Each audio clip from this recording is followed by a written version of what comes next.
आज की कहानी सुनते ही आपके दिलो दिमाग रोमांच से भर जाएगा और इस रोमांच को जारी रखने के लिए सुनते रहिए आज की कहानी और चैनल को सब्सक्राइब करके बेल आइकन को प्रेस कर लीजिए और लाइक शेयर करते रहिए।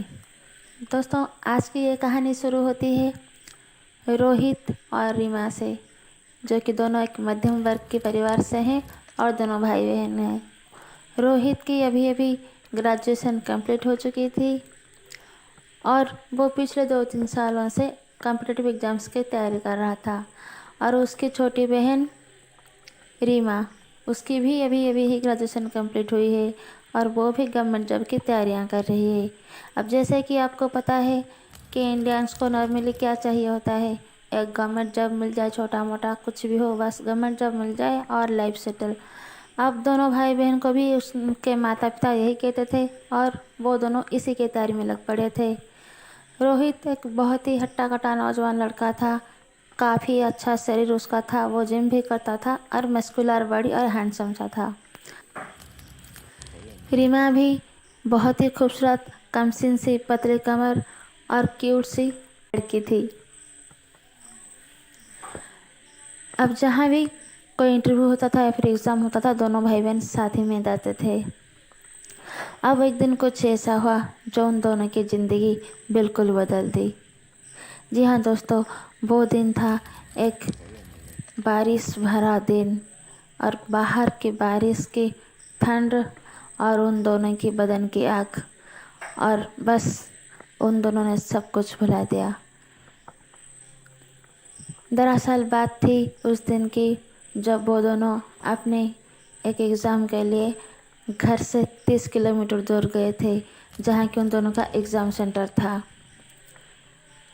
और दोनों भाई बहन गए, एग्ज़ाम दिए और एग्ज़ाम देने के बाद दोनों काफ़ी खुश थे क्योंकि एग्ज़ाम उनका बहुत अच्छा गया था।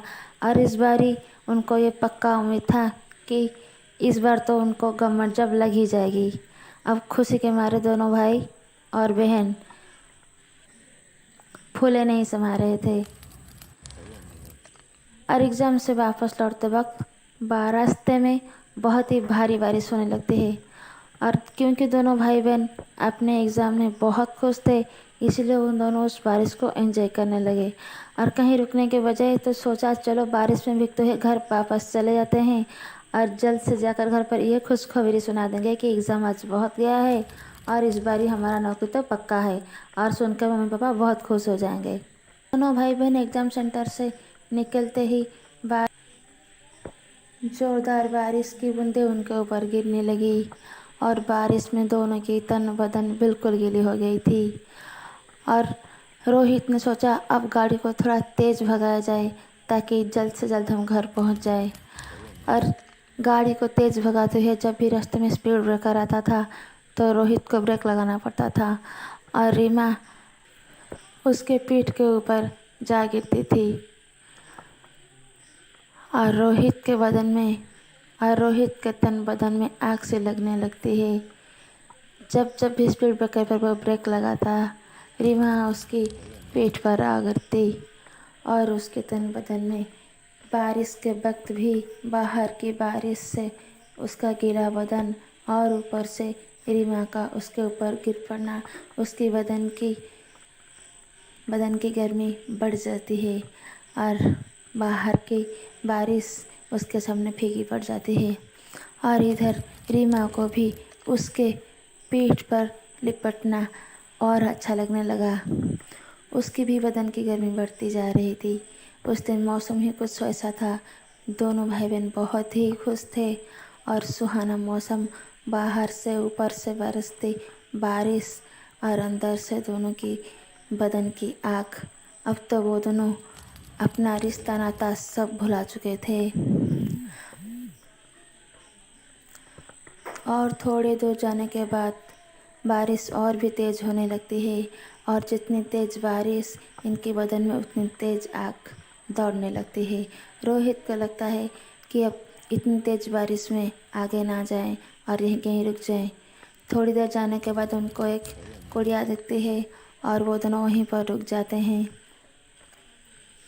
और जैसे ही भाई बहन रुकते हैं और जाकर उस कुड़िया में दाखिल होते हैं और सर के ऊपर उनका बारिश पड़ना तो बंद हो जाता है, लेकिन बाहर से बारिश के छींटे उनके मुंह पर, उनके बदन पर आ गिरती है।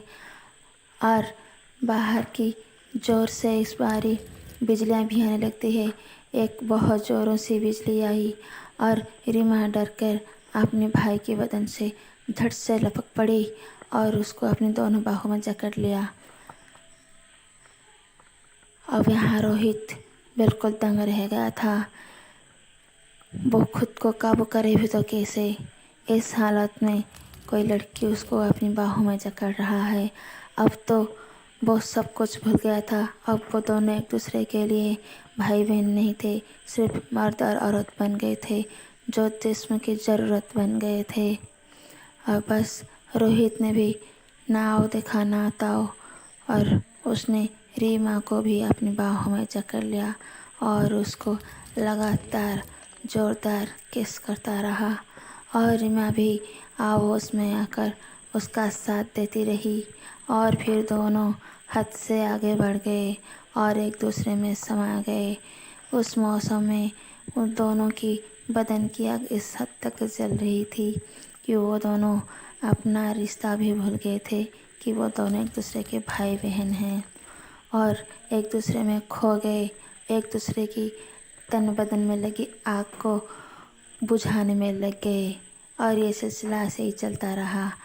आधा पौने घंटे बाद जब बारिश थम जाता है और वो दोनों अपना आग बुझा लेते हैं, तब उन्हें याद आता है कि उन्होंने कुछ गलत कर लिया है। और वो लोग वहाँ से घर निकलते हैं और रोहित मन ही मन शर्मिंदा होने लगता है।